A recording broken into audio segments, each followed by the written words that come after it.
Hello दोस्तों, स्वागत है आपका अपने YouTube channel the exam mirror में। आज का जो टॉपिक स्टार्ट करने चल रहे हैं वह ऑप्टिक्स है। यह फिजिक्स का जो है पार्ट नंबर 2 है, क्लास 12 के फिजिक्स का पार्ट नंबर 2। इससे पहले हम लोगों ने पार्ट फर्स्ट जो है उसके बहुत सारे सेशन कर चुके हैं। अब हम लोग स्टार्ट करने चल रहे हैं फिजिक्स का पार्ट 2। उसमें से हम लोग जो टॉपिक स्टार्ट कर रहे हैं वो है ऑप्टिक्स। ऑप्टिक्स में हम लोग पढ़ेंगे ऑप्टिक्स अर्थात प्रकाश की। उसमें हम लोग बात करेंगे प्रकाश के बारे में, प्रकाश क्या होता है, उसके प्रॉपर्टीज के बारे में बात करेंगे, फिर समतल दर्पण के द्वारा प्रकाश का परावर्तन, और ऐसे हम लोग आगे टॉपिक को पढ़ते रहेंगे। तो यहाँ पर देखिए ऑप्टिक्स में जो है हम लोग प्रकाश के बारे में बात करते हैं।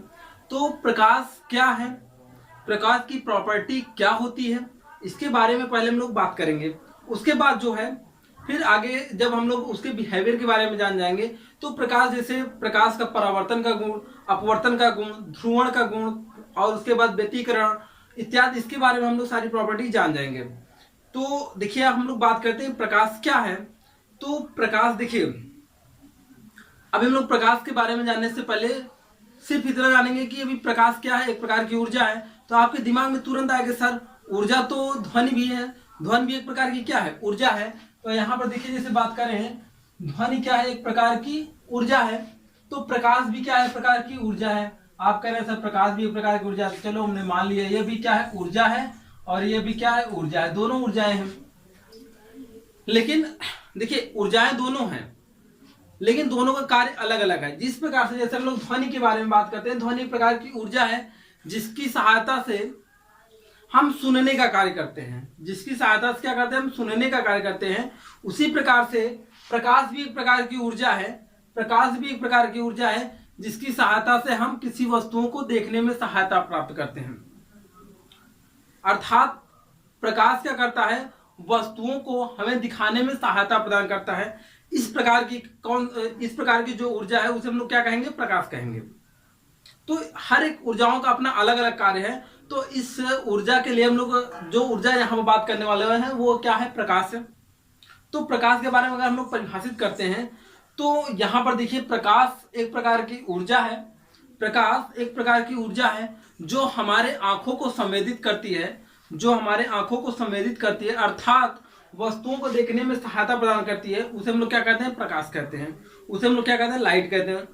तो यहाँ पर सारी बातें समझ में आई आपको कि प्रकाश एक प्रकार की ऊर्जा है जो वस्तुओं को देखने में सहायता प्रदान करती है। एक पॉइंट नहीं समझ में आया होगा कि हमारी आंखों क्या करती है, संवेदित करती है। तो पहला नंबर देखिए क्या करती है, प्रकाश जो होता है किसी वस्तु पर जब पड़ता है और वहां उस वस्तु से टकराकर हमारी आंखों के रेटिना पर जब आता है तो क्या होता है कि तभी वस्तु दिखाई देता है। अब सोचिए किसी वस्तु पर जब प्रकाश पड़ा, वहां से जब परावर्तित होकर निकलेगा तो क्या अकेले आंख पर ही आएगा, नहीं, और सारे माध्यम में भी प्रकाश जाएगा और सारी जगहों पर जाएगा। लेकिन जो हमारी आंखों पर आया अर्थात हमारी आंखों की ओर प्रकाश क्या हो रहा है, आकर्षित हो रहा है। तो इसका मतलब हम कह सकते हैं वो क्या हो रहा है, संवेदित हो रहा है।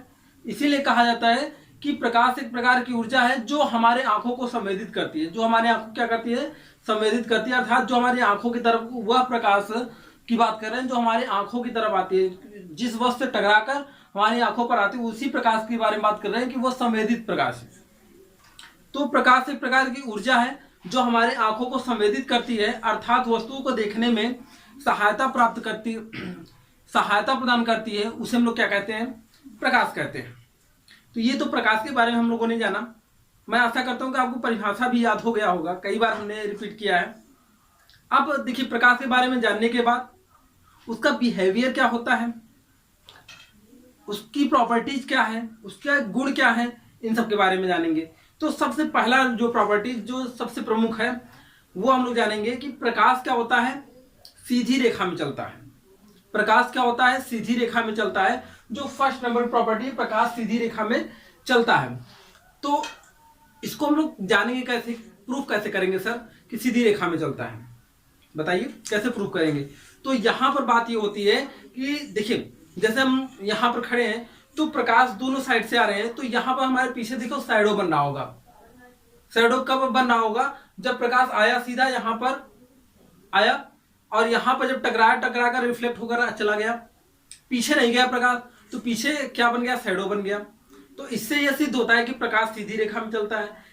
जैसा कि आप इमेज में भी देख सकते हैं, जैसा कि आप इमेज में भी देख रहे हैं कि प्रकाश सामने से पड़ रहा है, जो स्टिक रखा हुआ है यहां पर इसके जस्ट पीछे क्या है, शैडो बना हुआ है।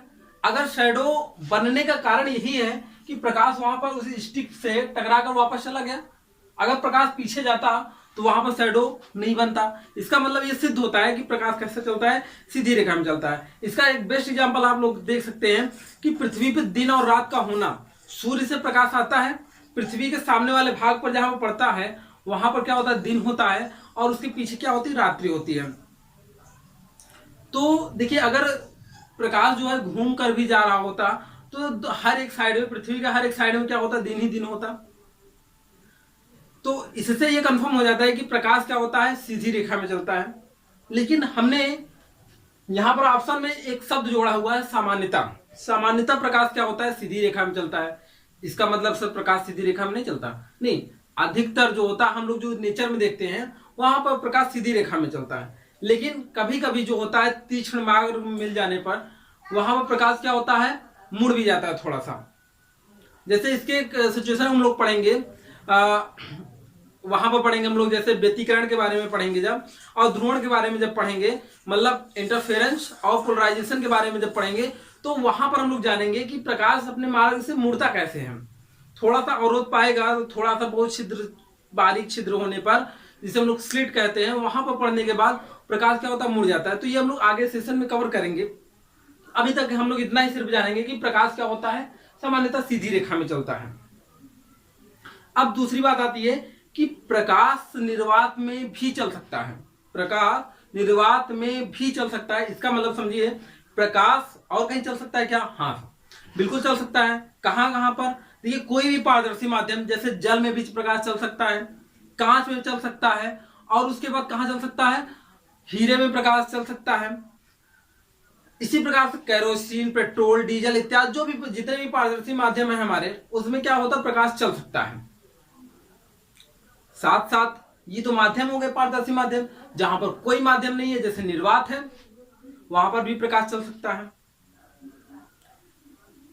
तो अब बात आती है कि कोई कण, कोई पार्टिकल, कोई वस्तु अगर चल रहा होता है तो उसकी कुछ न कुछ स्पीड होती है। तो सर लाइट की स्पीड कितनी है? तो लाइट की स्पीड जो है हर एक माध्यम में अलग अलग होती है। पहले हम लोग बात करेंगे माध्यम। यहाँ पर हम लोग जो बात करते हैं, प्रकाश को चलने के लिए दो प्रकार के माध्यम की हम लोग बात करते हैं। प्रकाश के चलने के लिए देखिए माध्यम जो होते हैं वो दो प्रकार के होते हैं। कौन कौन से? एक तो सघन माध्यम की बात करते हैं, दूसरा नंबर बात करते हैं विरल माध्यम की बात करते हैं। सघन माध्यम की बात करेंगे और विरल माध्यम की बात करेंगे। जैसे हम सघन माध्यम और विरल माध्यम में आपको समझाते हैं। जैसे देखिए, मान लीजिए मैं एक लाइट पार्टिकल हूं और मेरे सामने यहाँ पर क्या है, पहले तो खाली स्थान है, उसके बाद बहुत सारे भीड़ भाड़ एरिया है। तो मैं जब जाऊंगा तो खाली स्थान में मेरी स्पीड क्या होगी, ज्यादा होगी। जैसे भीड़ भाड़ एरिया में जाऊंगा तो कई लोगों से मैं टकराऊंगा, मेरी स्पीड क्या हो जाएगी, कम हो जाएगी। तो जहां पर खाली स्थान है उसको हम लोग विरल माध्यम कहते हैं। उसको क्या कहते हैं, विरल माध्यम कहते हैं, रेयर मीडियम कहते हैं। और जहां पर भीड़ भाड़ एरिया होता है वहां पर हम लोग उसको क्या कहते हैं, सघन माध्यम कहते हैं, उसको हम लोग डेंसर मीडियम कहते हैं। इसी प्रकार से यहां पर देखिए हमारे जो माध्यम होते हैं, जैसे बात किया जाए, अगर ये मैं मान लू कांच है और यहां पर मैं मान लू यहां पर जल है, ठीक है। इसके बाद हम लोग मान लेते हैं यहां पर हीरा है, यहां पर हमने माना यहां पर जल है, कांच है, हीरा है। तो देखिए इसके जो पार्टिकल होते हैं कांच, ये जो है कांच की अपेक्षा ये वाला जो जल है ये विरल माध्यम है, और हीरे की अपेक्षा जल और कांच दोनों विरल हैं। अर्थात यहां पर जब कोई प्रकाश तीनों में से एंट्री होगा तो प्रकाश की जो चाल होगी वो जल में क्या होगी, ज्यादा होगी, किसकी अपेक्षा, कांच और हीरे की अपेक्षा। लेकिन अगर यहां पर अगर बात करें तो कांच और हीरे में प्रकाश की चाल किस में ज्यादा होगी, कांच में ज्यादा होगी हीरे की अपेक्षा, या हीरा में प्रकाश की चाल क्या होगी, कांच की अपेक्षा कम होगी। तो क्यों? क्योंकि जब इसमें प्रकाश की किरण ऐसे आएगी, ऐसे मान लो जाएगा, या इधर से आए प्रकाश किरण, तो निर्वात में यहां तो मान लेते हैं वायु है, वायु से प्रकाश की जो किरण है आई सघन माध्यम में, तो बहुत सारे पार्टिकल से टकराई, टकराने के बाद अपनी एनर्जी को क्या कर देती है, लॉस कर देती है, जिसके कारण प्रकाश की चाल क्या हो जाती है, कम हो जाती है। तो ऐसे हर एक सिचुएशन में होता जाता है और प्रकाश की चाल क्या हो जाती है, कम होती जाती है। तो हम लोग यहाँ पर कह सकते हैं प्रकाश की चाल जो होती है विरल माध्यम में अधिक होती है और सघन माध्यम में कम होती है। ये 2 पॉइंट आप याद रखेंगे तो वो काफी चीजें आपको क्लियर हो जाएगी। प्रकाश की चाल जो होती है विरल माध्यम में अधिक होती है और सघन माध्यम में कम होती है। या इस पॉइंट को हम लोग ऐसा भी कह सकते हैं प्रकाश की जो चाल होती है विरल माध्यम की अपेक्षा सघन माध्यम में कम होती है, विरल माध्यम की अपेक्षा सघन माध्यम में कम होती है। ठीक है, तो इस पॉइंट को हम लोग ऐसे याद कर लेंगे कि प्रकाश से चलने के लिए 2 माध्यम होते हैं, एक विरल माध्यम होता है, एक सघन माध्यम होता है। सघन माध्यम में प्रकाश की चाल क्या होती है, कम होती है, और विरल माध्यम में प्रकाश की चाल ज्यादा होती है। तो देखिए अब यहाँ बात आ रही है कि प्रकाश की चाल जो है निर्वात में क्या आती है 3 × 10⁸ मीटर पर सेकेंड, इतनी थी। अब जैसे जैसे मीडियम मतलब डेंसर मीडियम बढ़ेगा, सघन माध्यम बढ़ेगा, वैसे वैसे उसकी चाल क्या होती जाएगी, कम होती जाएगी। किसकी, प्रकाश की चाल। प्रकाश की चाल क्या होती जाएगी, कम होती जाएगी। अब देखिए सबसे पहले अगर बात करें वायु के बाद अगर बात किया जाए तो सबसे ज्यादा उसके बाद यहाँ पर हम लोग बात करते हैं सबसे ज्यादा जो मीडियम यूज करते हैं वो जल का यूज करते हैं। तो जल में प्रकाश की चाल कितनी होती है, तो वो 3 × 10⁸ मीटर पर सेकेंड होती है। सॉरी, जल में जो प्रकाश की चाल होती है निर्वात की अपेक्षा कम होती है। देखिए निर्वात में प्रकाश की चाल कितनी है 3 × 10⁸ मीटर पर सेकेंड, अर्थात 3 लाख किलोमीटर पर, अर्थात 1 सेकंड में प्रकाश जो होता है 3 लाख किलोमीटर चला जाता है। लेकिन अगर वही जल में अगर प्रकाश की चाल जाती है तो 1 सेकंड में कितना 2.25 × 10⁸ मीटर 8 मीटर 2.25 × 10⁸ मीटर ही जा पाएगा 1 सेकंड में। अर्थात इसकी चाल कितनी होती है 2.25 × 10⁸ मीटर पर सेकंड होती है। थोड़ा सा इससे इसकी चाल कम है, क्यों, क्योंकि निर्वात की अपेक्षा जल क्या है, सघन माध्यम है। जल से ज्यादा सघन कौन है, कांच है। तो कांच में भी इसकी प्रकाश की चाल क्या होगी, कम होगी, 2 × 10⁸ मीटर पर सेकंड होता है। इसी प्रकार से हीरे में जो प्रकाश की चाल होती है वो और भी सघन है, 1.25 × 10⁸ मीटर पर सेकंड होता है। एक बात और जान लीजिए, प्रकाश की जो चाल होती है सबसे अधिक कहां पर होती है, निर्वात में होती है। अर्थात अगर सबसे अगर कोई रेयर मीडियम बात ये किया जाए विरल माध्यम है तो वो क्या है, निर्वात है, वहां पर कोई माध्यम है ही नहीं। और दुनिया में अगर पारदर्शी माध्यम में सबसे सघन माना जाए तो वो कौन सा है, हीरा है। हीरा क्या है, सबसे ज्यादा सघन माध्यम है।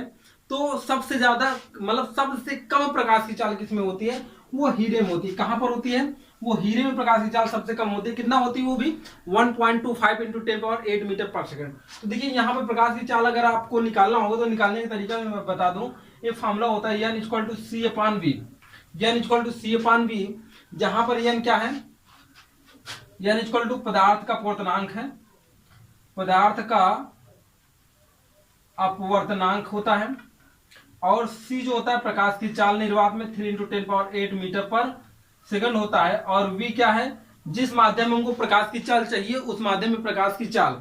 तो ये हमको क्या करना होता है, ज्ञात करना होता है प्रकाश की चाल। तो यहां पर देखिए एक मैं आपको सॉल्व करके बता रहा हूं कि जल के लिए, जल के पदार्थ का जल जो होता है उसका अपवर्तनांक 4/3 होता है। कितना होता है, 4/3 होता है, n = 4/3, n = 4/3 होता है। और c = वैल्यू सबको पता हो गया है और याद हो गया होगा। तो v का मान निकालेंगे तो देखिए 4/3, c का मान रखेंगे 3 × 10⁸/v, तो v = 3 3 9/4 × 10⁸। तो इसे सॉल्व करेंगे 2.25 × 10⁸ मीटर पर सेकंड आ जाएगा। क्लियर। तो इस प्रकार तो हम लोग सभी के लिए हम लोग क्या कर सकते हैं, स्पीड यहां पर निकाल सकते हैं। सिर्फ हमको माध्यम का अपवर्तनांक पता होना चाहिए बस। तो इस प्रकार से आगे हम लोग प्रकाश के अपवर्तन वाले चैप्टर में साइंस का हम लोग न्यूमेरिकल भी करेंगे और हर एक के लिए निकालेंगे भी। तो टेंशन लेने की कोई बात नहीं है। अगर याद नहीं होता है तो हम लोग आगे इसे कैलकुलेशन के माध्यम से देख लेंगे किसमें किसमें प्रकाश की चाल कितनी कितनी होती है।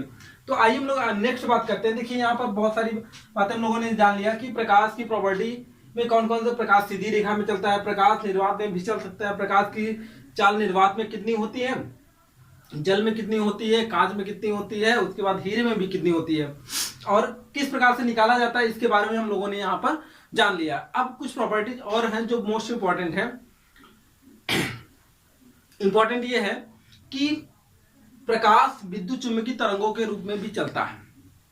प्रकाश कैसे चलता है? विद्युत चुम्बकीय तरंगों के रूप में। इसका मतलब देखिए, मैं पहले आपको एक वीडियो दिखाना चाहूंगा कि इसमें थोड़ा सा वीडियो क्लिप है, उसको देखिए थोड़ा सा, कि यहाँ पर देखिए प्रकाश जो होता है विद्युत चुम्बकीय तरंगों के रूप में चलता कैसे है। यहाँ पर देखिए जो ऊपर के साइड में दिखाया गया है आपको, तो वो क्या है? विद्युत क्षेत्र है। और जो हॉरिजॉन्टल दिखाया गया है वो कैसा है? वो चुंबकीय क्षेत्र है। अब विद्युत क्षेत्र और चुंबकीय क्षेत्र दोनों एक दूसरे के ऐसे परपेंडिकुलर होते हैं। तो विद्युत क्षेत्र जब ऐसे ऐसे चलेगा तो चुंबकीय क्षेत्र बिल्कुल ऐसे ऐसे चलता है।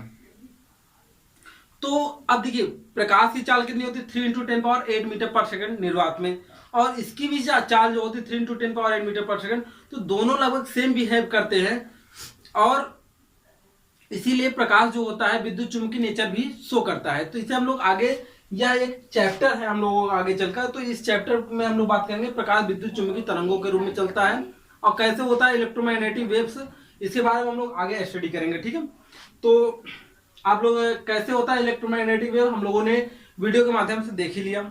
अब नेक्स्ट जो हम लोग बात करते हैं प्रकाश की जो रेंज होती है।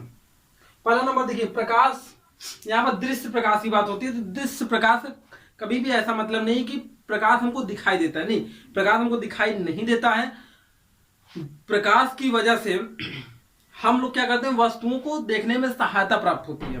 प्रकाश हमको विजिबल नहीं होता है, प्रकाश हमको दिखाई नहीं देता है, प्रकाश हमें वस्तुओं को देखने में सहायता प्रदान करता है, इसीलिए उसको हम लोग दृश्य प्रकाश कहते हैं। और इस दृश्य प्रकाश का जो है वेवलेंथ जो होता है, तरंगदैर्घ्य जो होता है, वो 3900 एंगस्ट्रॉम से 7800 एंगस्ट्रॉम के बीच में होता है। राइट, तो ये रही कुछ प्रकाश की प्रॉपर्टीज के बारे में, प्रकाश के गुण के बारे में। आज के टॉपिक में हम लोगों ने डिस्कस किया क्या कि प्रकाश क्या है और प्रकाश की प्रॉपर्टी क्या होती है। इसी प्रकार से हम लोग अगले टॉपिक पर डिस्कस करेंगे प्रकाश का परावर्तन जो होता है, समतल दर्पण पर प्रकाश का परावर्तन क्या होता है। उस पर बहुत सारे क्वेश्चन भी बात करेंगे जो कंपटीशन में क्वेश्चन पूछे जाते हैं, और साथ साथ उस टॉपिक पर भी बात करेंगे जो आपके बोर्ड एग्जाम में भी क्वेश्चन पूछे जाते हैं। तो दोस्तों अगर ये वीडियो आपको पसंद आया हो तो वीडियो को लाइक जरूर करें, और कोई अगर प्रॉब्लम हो या वीडियो के बारे में हमें सजेस्ट करना हो कुछ, तो आप कमेंट सेक्शन में लिख सकते हैं। और इसी प्रकार से वीडियो को आगे प्राप्त करने के लिए चैनल को एक बार जरूर सब्सक्राइब कर लें। तो हम मिलते हैं अगले वीडियो में। जय हिंद।